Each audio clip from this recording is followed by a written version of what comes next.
Bonjour et bienvenue à ce nouvel épisode qui va faire pont avec les notions de plaisir et de liberté qu'on abordera dans les prochaines semaines. Aujourd'hui, on va parler créativité. Et pour ça, j'ai le plaisir de recevoir Ayleen Olukman, une artiste multidisciplinaire dont l'œuvre explore des thèmes aussi profonds que la solitude, l'errance, la mémoire ou la sensorialité. Que ce soit à travers la photographie, la peinture, l'écriture, la gravure ou le dessin, Ayleen joue avec les textures et les superpositions, donnant à ses créations une dimension à la fois intemporelle et onirique. De New York à Shanghai, de Paris à Istanbul, ces expositions attirent les amateurs d'art contemporain, fascinés d'atmosphères singulières et visuellement évocatrices. Je lui ai proposé de nous partager ici sa quête artistique et son processus créatif. Nous allons plonger dans son univers pour mieux comprendre comment la créativité peut transformer notre regard sur nous-mêmes et sur le monde. En quoi la créativité peut enrichir notre vie. Je vous laisse découvrir l'interview et à la fin de l'épisode, je vous résumerai 3 idées clés à retenir de notre échange. Je suis Caroline, une guerrière qui voit la vie comme une grande aventure qui n'est pas toujours facile, mais qui n'a pas forcément à être un combat. Pour moi, c'est un voyage vers et avec soi. Dans ce podcast, je vous partage cette vision en portant ma casquette de sophrologue et coach holistique. Vous trouverez des réflexions, des pratiques et des interviews pour explorer ensemble des clés pour faire la paix avec la vie. Parce que je pense que c'est la clé de l'équilibre intérieur. Et la première étape d'un processus de paix, c'est la trêve. Ici, je vous invite à faire une pause pour, au fil des semaines, faire la paix avec vous-même et voir le monde sous un autre angle. Alors rejoignez notre communauté de guerriers et de guerrières pacifiques, abonnez-vous et faites de ce moment votre trêve. Salut Ayleen, je suis super contente de te recevoir sur ce podcast. Avant qu'on rentre dans le vif du sujet, est-ce que tu peux te présenter en quelques minutes ? De la manière dont tu le souhaites, qu'est-ce que tu fais, qui es-tu pour que notre audience apprenne à te connaître un petit peu. Alors, je suis peintre et photographe, j'écris aussi un petit peu, bref, on peut dire que je travaille dans le milieu artistique, en tout cas de la création.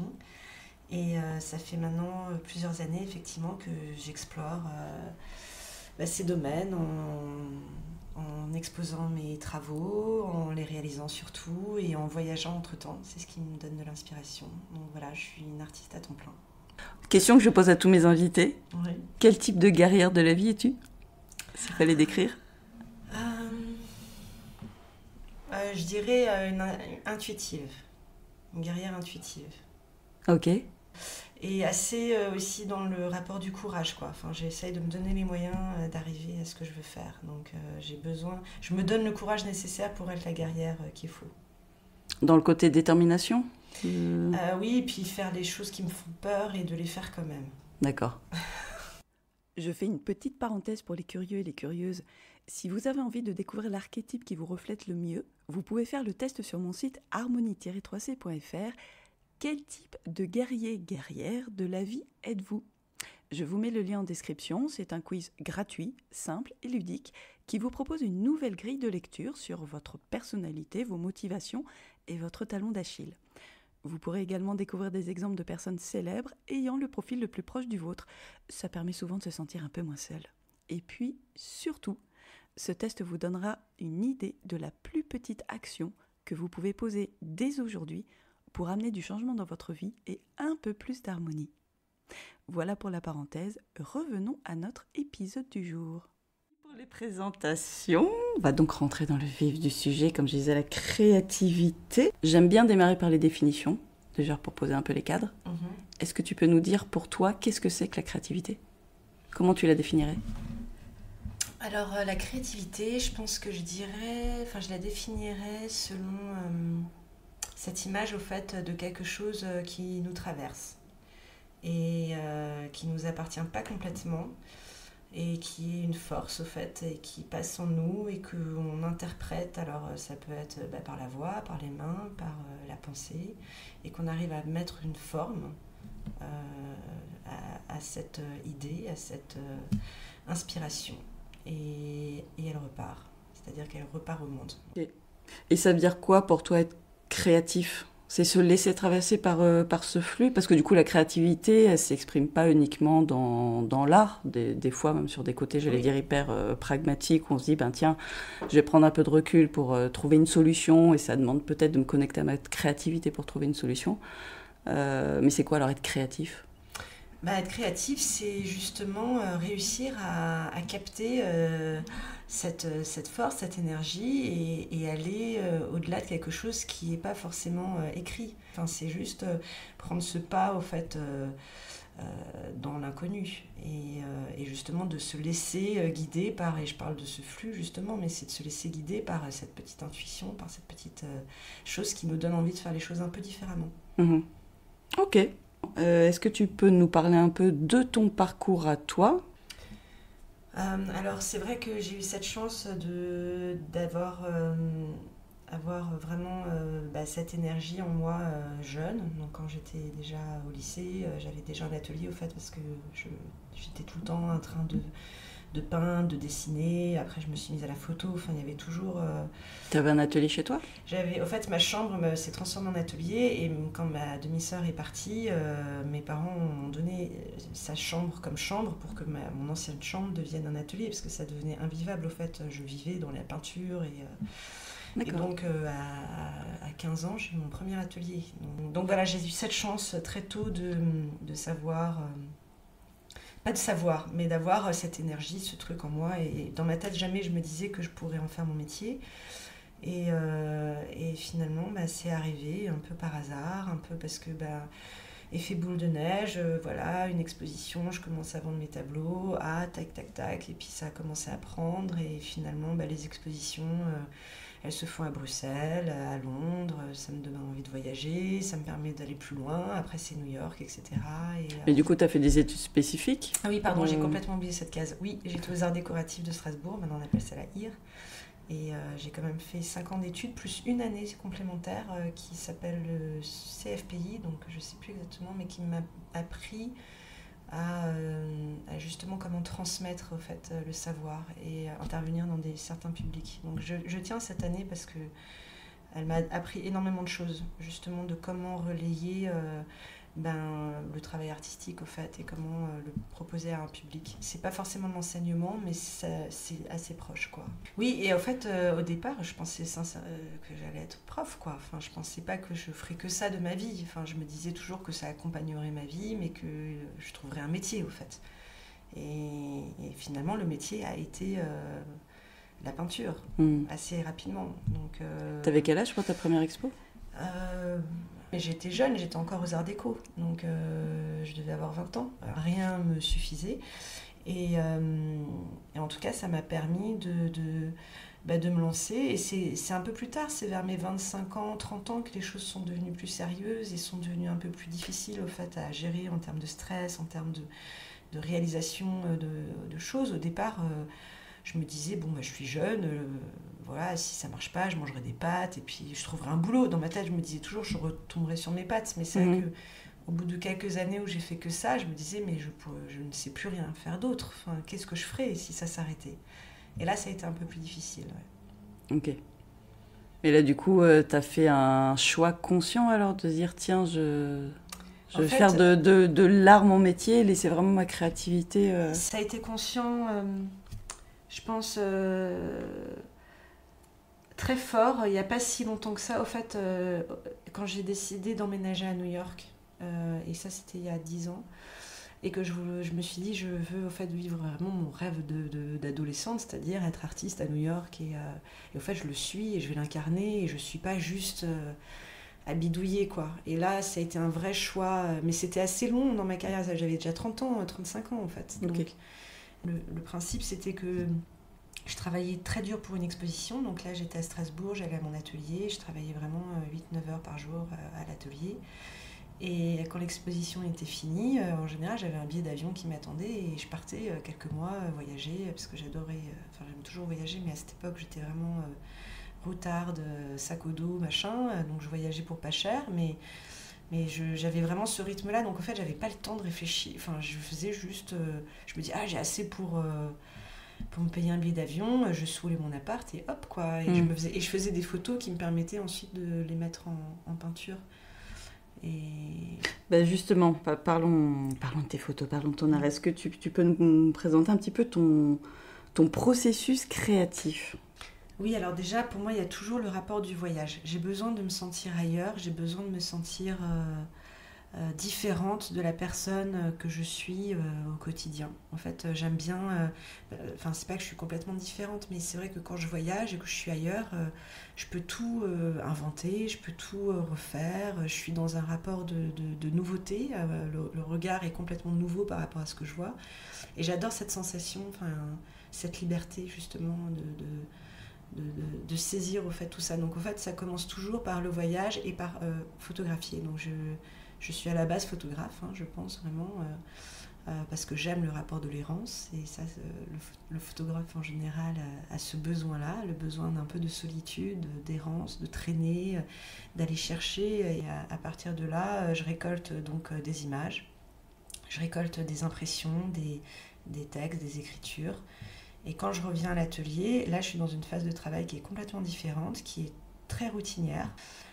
Comment tu choisis tes photos?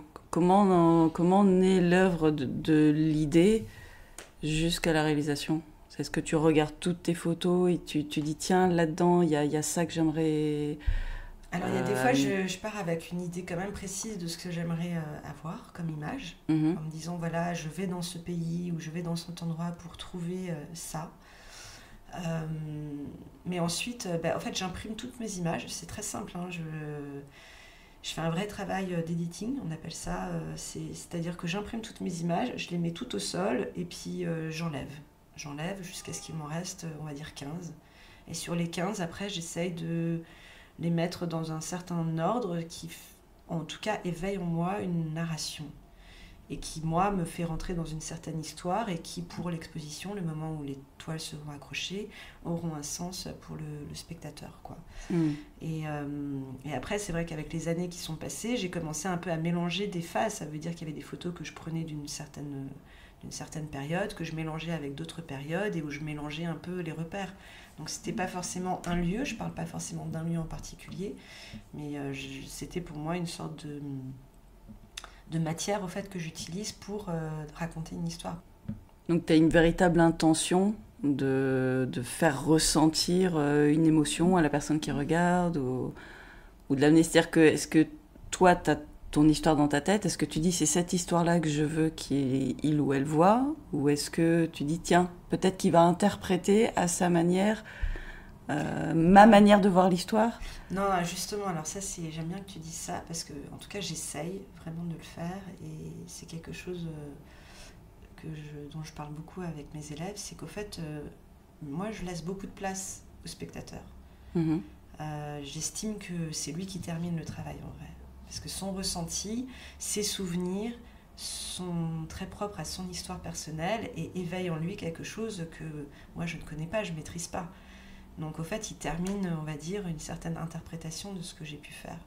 Et c'est quoi les histoires que tu racontes? Alors là, je peux parler de mon tout dernier projet parce que j'ai sorti un livre en septembre et c'est un livre que de photographie. Et là, pour le coup, c'est un boulot de 3 ans, 4 ans, parce que faire un bouquin, c'est cher et ça prend du temps.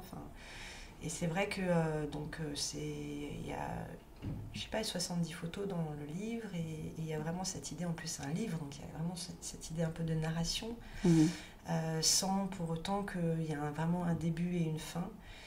Mais pour moi, les thèmes qui sont abordés, c'est cette idée de notre vulnérabilité. Enfin, moi, c'est quelque chose qui m'inspire et qui m'intéresse énormément. Qui nous sommes, à quel point nous sommes vulnérables face au monde qui nous entoure, face à la nature qui nous entoure, et à quel point cette vulnérabilité est source de beauté, au fait.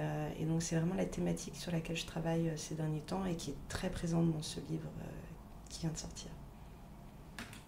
Mais c'est une nouvelle thématique ou tu sens quelque part une thématique qui t'a toujours porté? Est-ce que quelque part à travers ton travail, tu cherches aussi à toucher les gens sur ce point-là, les inviter aussi à être touchés, j'allais dire, par leur propre vulnérabilité ou par la beauté de la vulnérabilité du monde? Tout à fait. Non, mais complètement. Je pense que Ça m'a toujours intriguée et je ressens de plus en plus en voyant mon travail, parce qu'au fait là j'arrive à le formuler là maintenant, mais il y a quelques années je pense que c'était pas aussi clair. Mm. Mais je l'ai conscientisé au fait récemment, et c'est vraiment ça ce qui m'intéresse au fait, c'est vraiment d'essayer de nous faire rendre compte à quel point voilà, on est comme ça dans cet état de vulnérabilité, et que c'est quelque chose de beau au fait, qu'il faut l'embrasser, qu'il faut le chérir, parce qu'au fait de toute façon on n'a pas le choix, hein. Et qu'il y a une vraie voilà, beauté par rapport à tout ça, et qu'en fait c'est ça qui compte dans l'année. Mais ça a Et toujours avec été le là. recul, est-ce que tu penses que c'est ce qui te touchait quand tu avais une quinzaine d'années?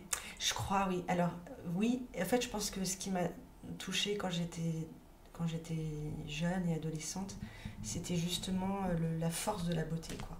Alors, la beauté est subjective, hein, complètement.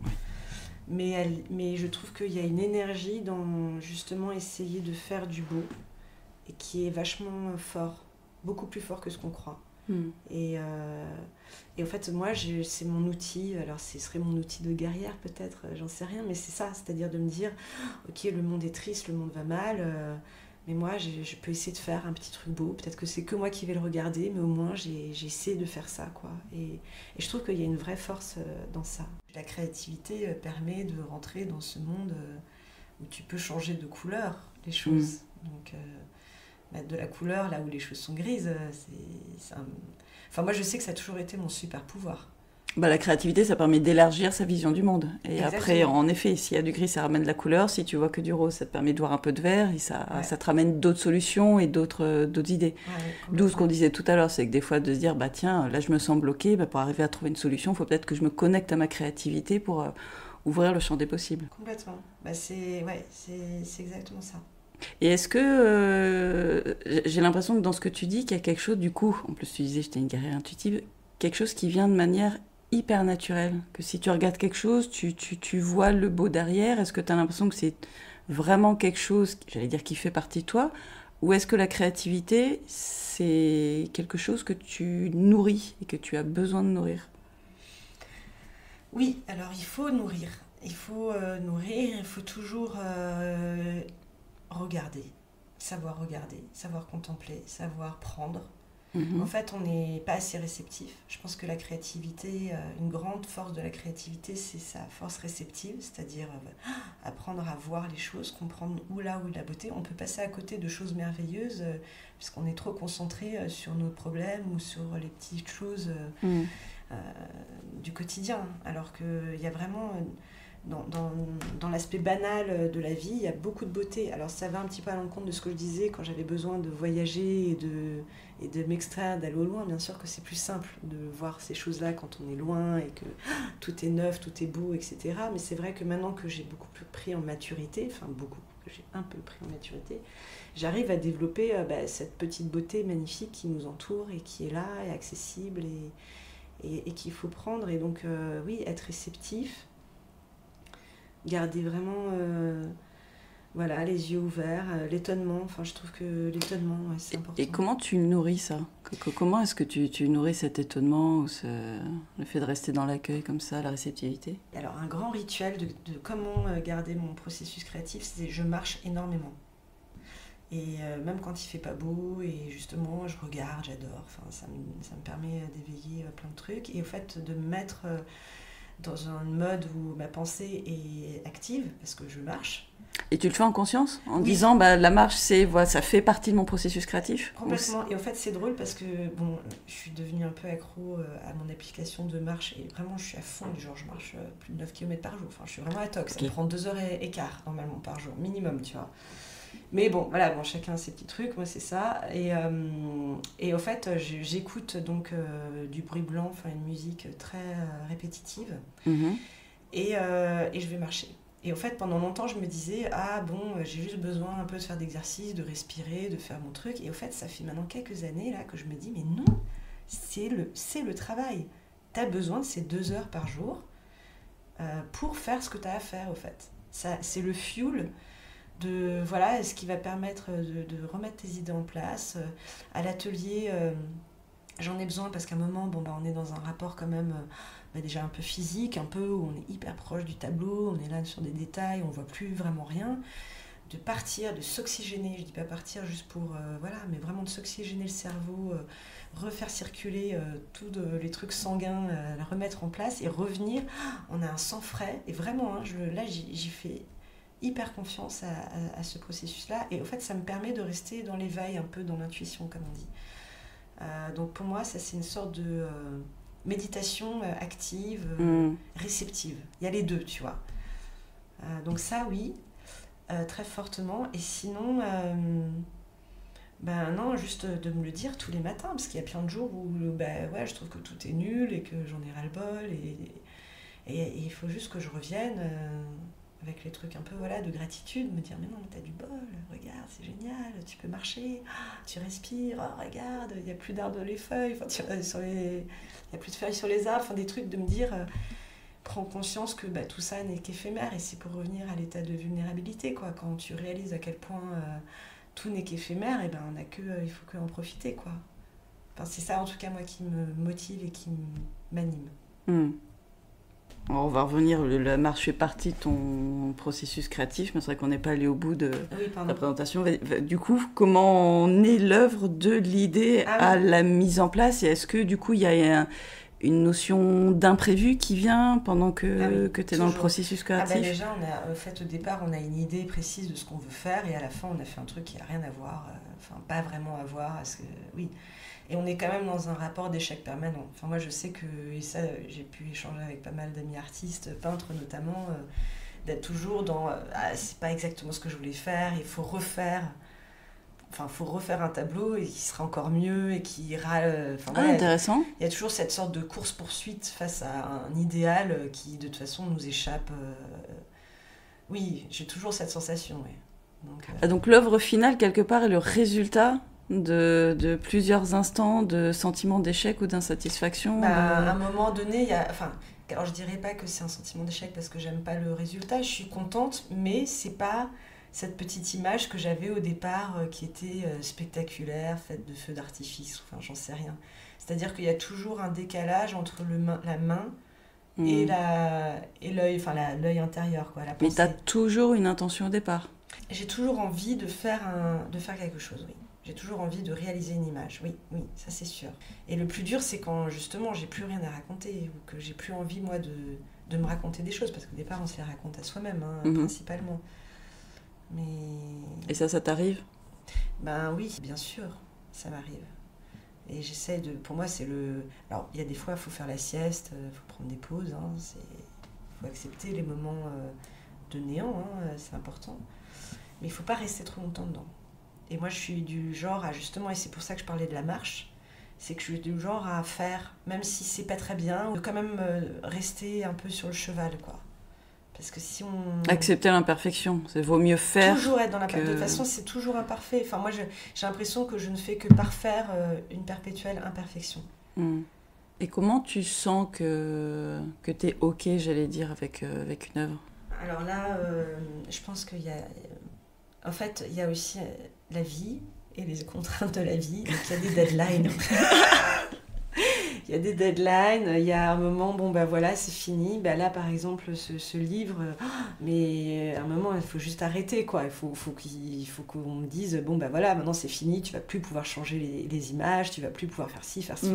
Parce que sinon, et pareil avec une exposition, maintenant j'ai une date, et la date, elle est là, et les tableaux doivent être finis. Donc comment je sais qu'un tableau est fini ? Je le ressens, j'ai réussi à trouver l'équilibre que dans mon regard fait que je sens que j'ai bouclé le truc. Mais des fois, il me faut longtemps pour un tableau, il me faut quelques touches des fois, et souvent, à la toute fin des toiles, je travaille vraiment par touche, où j'éclaire des choses, mais c'est des petites nuances.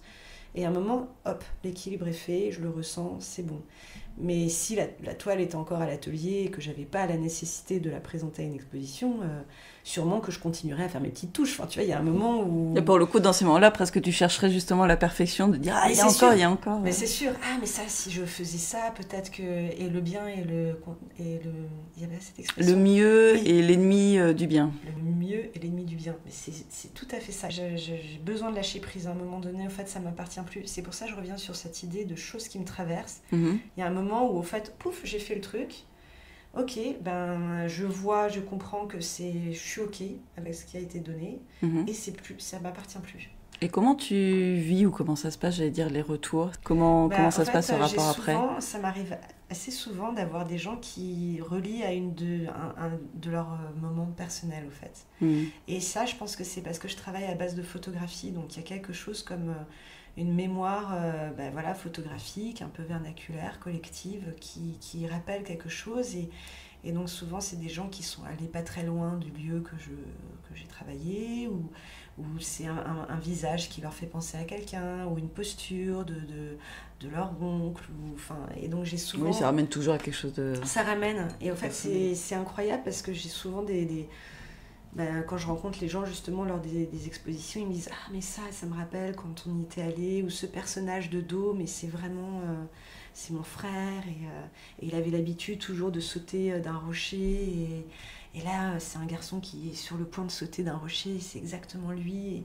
Donc ça j'adore parce que c'est vraiment les moments où je me dis waouh, c'est cool, la boucle est bouclée, il y a voilà, c'est ce que je disais, le tableau continue, l'histoire se fait ailleurs en fait. C'est plus mon histoire.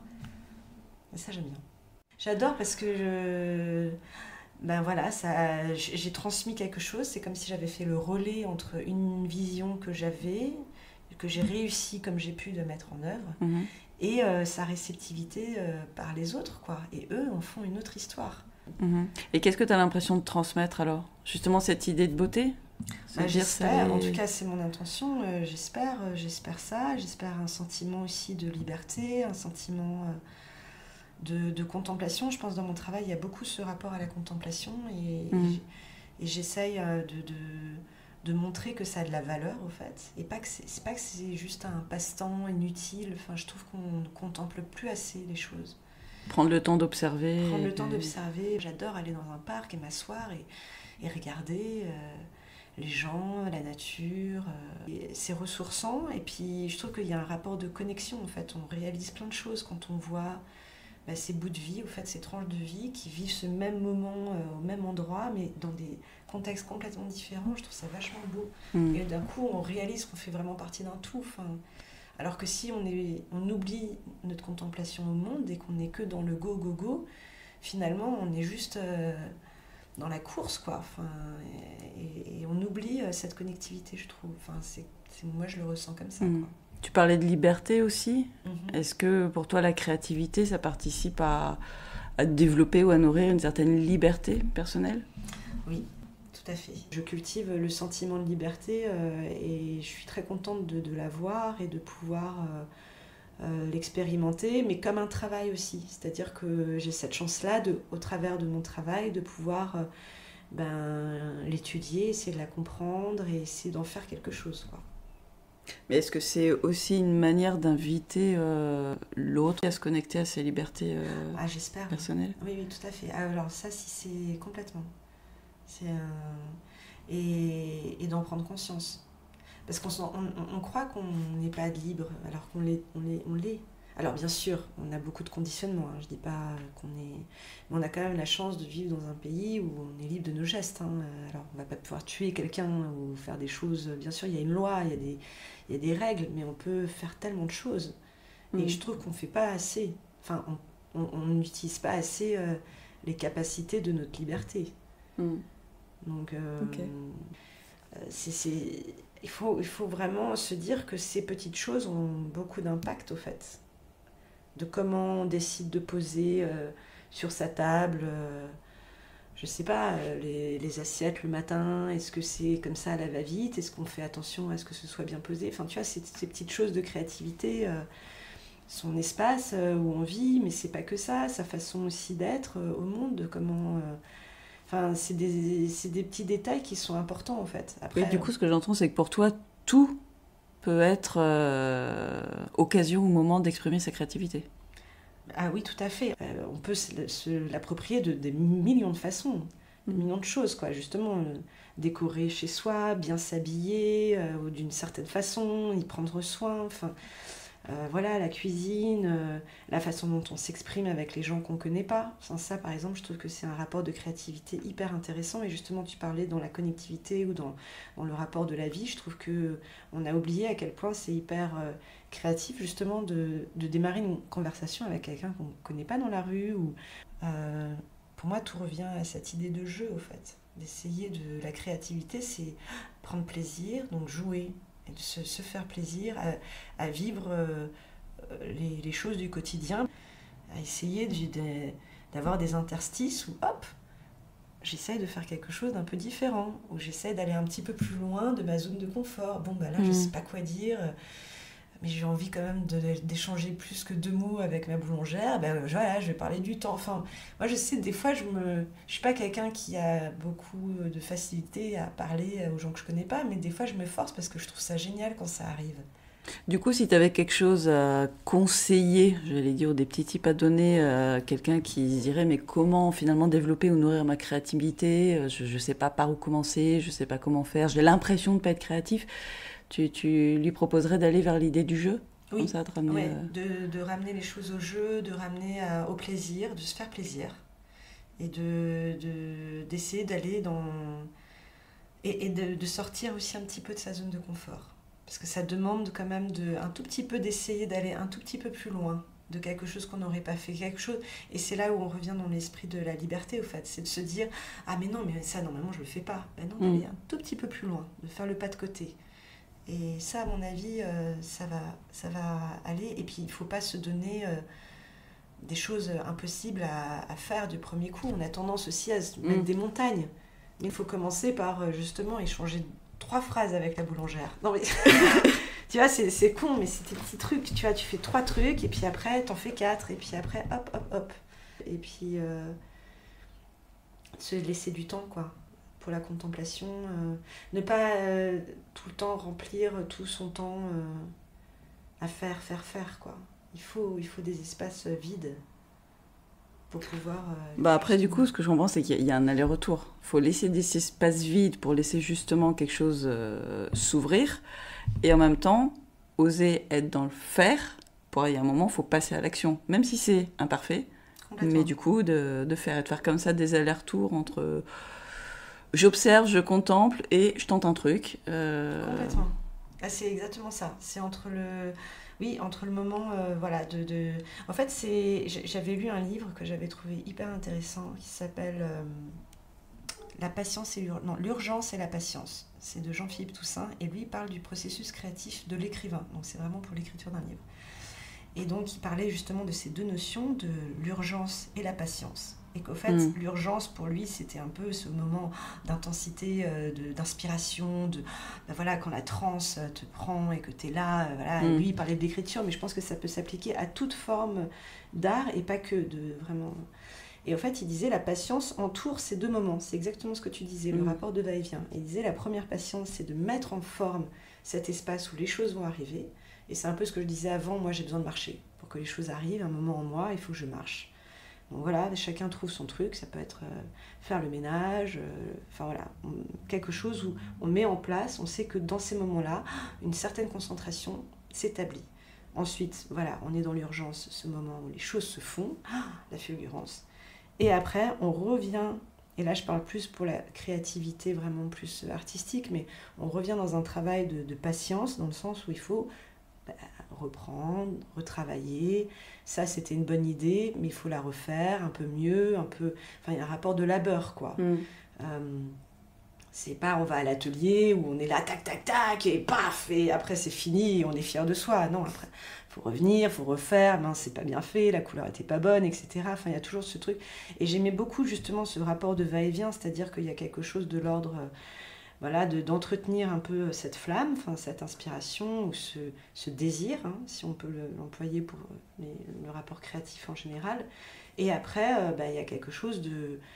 le travailler, quoi. Et du coup, dans ces allers-retours et ces va-et-vient, en quoi, pour toi, tu penses que la créativité fait lien, quels sont les liens avec nous-mêmes, avec le fait d'être nous-mêmes, comment la créativité peut nous aider peut-être à nous rencontrer, qu'est-ce que ça peut nous dire de nous, comment ça peut nous faire bouger nous, ou pas?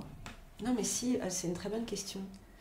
C'est essayer de se comprendre, en fait. Peut-être que c'est ça, la créativité, c'est essayer de se comprendre. Enfin, je sais pas exactement. Est-ce que quelque part, tu as l'impression de te comprendre à travers ton art, ou est-ce que, encore une fois, tiens, on parlait il y a des trucs dont tu prends conscience maintenant, si tu reprends du recul sur tout ton parcours depuis ta quinzaine d'années, est-ce que tu as eu l'impression que le fait de pouvoir te connecter et exprimer ta créativité, ça t'a permis de te connaître ou te comprendre ou te rencontrer? Mais c'est fou parce que tu vois, je ne l'avais pas conscientisé. Mais en tout cas, à ce point, tu vois, que ce soit aussi... Mais effectivement, c'est une façon évidente d'aller vers soi, au fait. D'aller vers je sais pas, moi, son émerveillement intérieur et son... Et vers qui on est. Enfin, moi, en tout cas, je suis impressionnée par le fait de vieillir, par le fait d'être... Enfin, je trouve ça dingue qu'on grandisse comme ça, quand d'un coup, on regarde derrière soi et on se dit « Waouh, il y a tout ça qui a été fait. Il y avait un moment dans ma vie, je faisais ça, j'étais comme ça. » Et de voir qu'il y a des phases et ouais, c'est super beau. Et effectivement, la créativité, ça permet déjà de comprendre plein de choses en soi et puis surtout de changer les choses qu'on veut changer, enfin, si on a envie de les faire. C'est un outil. C'est un levier pour... Oui, c'est un levier, un outil qui permet de prendre en main des choses dans sa vie. Je pense qu'on est tous timides, on est tous anxieux, on est tous avec plein de choses en nous qui font qu'on n'est pas... Et justement, un moment de se donner cette force, cet élan un peu créatif pour aller un peu hors de sa zone de confort nous permet d'aller vers quelque chose auquel on aspire. Enfin, je crois. Très bien, ça me fait une bonne transition avec l'avant-dernière question. Qu'est-ce que c'est que la paix intérieure pour toi ? Qu'est-ce que ça représente ? Vraiment, gros pavé dans la mare, c'est quoi ?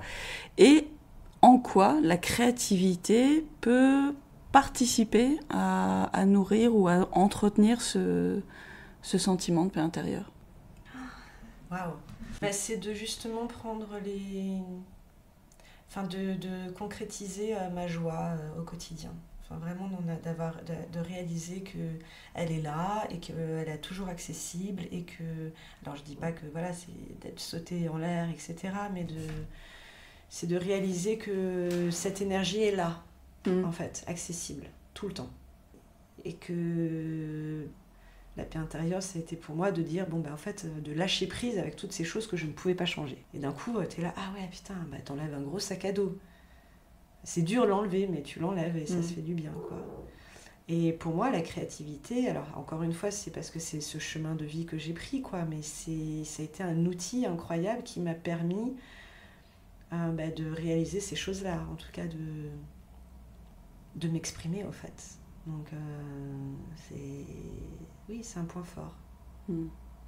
Dernière question, si tu avais, juste pour compléter, si tu avais un conseil ou une idée à partager à la communauté, ça serait quoi ? Un truc que j'aime beaucoup et que je conseille souvent, c'est de ne pas avoir peur d'être un débutant. Comment dire ? Déjà, on est dans un rapport de curiosité, je trouve, et c'est aussi, les choses sont moins lourdes, quoi, moins rigides. Donc garder un peu les chaussures du débutant, quoi. Faire les choses comme ça, comme si on débutait les choses. Je trouve que c'est un bon conseil. En tout cas, moi, je sais que j'essaye de l'appliquer. Garder en moi les chaussures du débutant. En tout cas, garder la curiosité, la naïveté du débutant. C'est ça, et surtout de ne pas avoir peur de se dire je recommence ou j'essaye. Parce que pour le coup, je pense qu'il y a des personnes qui peuvent peut-être se sentir déstabilisées par ces chaussures de débutant, d'avoir un sentiment d'illégitimité et se dire oui, je sais pas. Donc c'est plus dans le sens, si je comprends, dans le côté je vais aller découvrir un truc. Aller découvrir, exactement. Ouais, t'as raison, c'est mieux formulé comme ça. C'est-à-dire ne pas avoir peur d'essayer quelque chose de nouveau, d'être débutant dans ce qu'on fait et d'y aller. Et c'est pas grave si on n'est pas sûr de savoir faire ou qu'on fait pas à 100% bien, mais d'y aller. Voilà, c'était ce qu'on dit un petit peu par rapport à ce qu'on disait avant, c'est faire, quoi. Y aller, et puis même si c'est pas parfait, c'est pas grave. Mais c'est cet élan, en fait, d'essayer quelque chose de nouveau. Voilà. Un petit dernier mot à ton sujet. Quels sont tes futurs projets? Où est-ce qu'on pourra te voir ou découvrir ton travail dans les prochains mois? Non mais voilà, j'ai mon livre qui est sorti le 13 septembre, qui s'appelle Nos vies sauvages, qui est en librairie. Et dont je suis très fière. Et voilà, ce projet, je vais le porter, je pense, c'est 6, 7, peut-être mois, peut-être une année. En tout cas, il est là et je suis hyper contente de le porter. Donc, c'est ça en ce moment. Parfait. Merci beaucoup pour ce chouette moment de créativité. Ouais. À bientôt. Merci Aileen.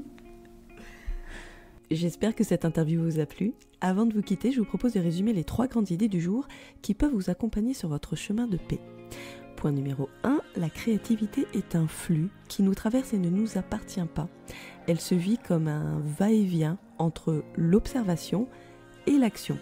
La laisser s'exprimer, c'est donc accepter de passer par des moments de doute, par des échecs ou des ajustements qui font partie intégrante du processus. Deuxième point, nourrir sa créativité, c'est d'abord nourrir sa force réceptive. Donc, ça implique d'apprendre à contempler. Savoir contempler, c'est se connecter à sa vulnérabilité et à l'impermanence de la vie. Il s'agit de voir le monde avec un regard constamment neuf, en cultivant la patience, la curiosité et le plaisir de jouer avec la vie. Et dernier point, la créativité peut s'exprimer de 1000 manières et elle permet d'élargir le champ des possibles. Se connecter à sa créativité, c'est essayer de se comprendre. C'est une façon de se rapprocher de soi, de son émerveillement intérieur et de sa liberté d'être différent ou différente. Cet épisode est donc une grande invitation à vous reconnecter à votre créativité, à oser exprimer cette part de vous qui ne demande qu'à émerger dans la vie de tous les jours. Laissez-vous traverser par ce flux, passez à l'action, acceptez l'imperfection et savourez chaque instant comme une opportunité d'explorer et d'inventer quelque chose de nouveau. Merci d'avoir écouté ce podcast. Si vous avez aimé, je vous invite à attribuer 5 étoiles, laisser un commentaire ou partager l'épisode à une personne qui pourrait en bénéficier. Si vous souhaitez aller plus loin, si vous souhaitez oser être totalement vous, découvrez mon accompagnement sur mon site harmonie-3c.fr. Et si vous avez envie de partager votre propre voyage de guerrier ou de guerrière de la vie sur son chemin de paix, contactez-moi, je serai ravie de vous accueillir sur ce podcast pour inspirer notre communauté. Parce que la paix est le chemin et non la destination. À bientôt!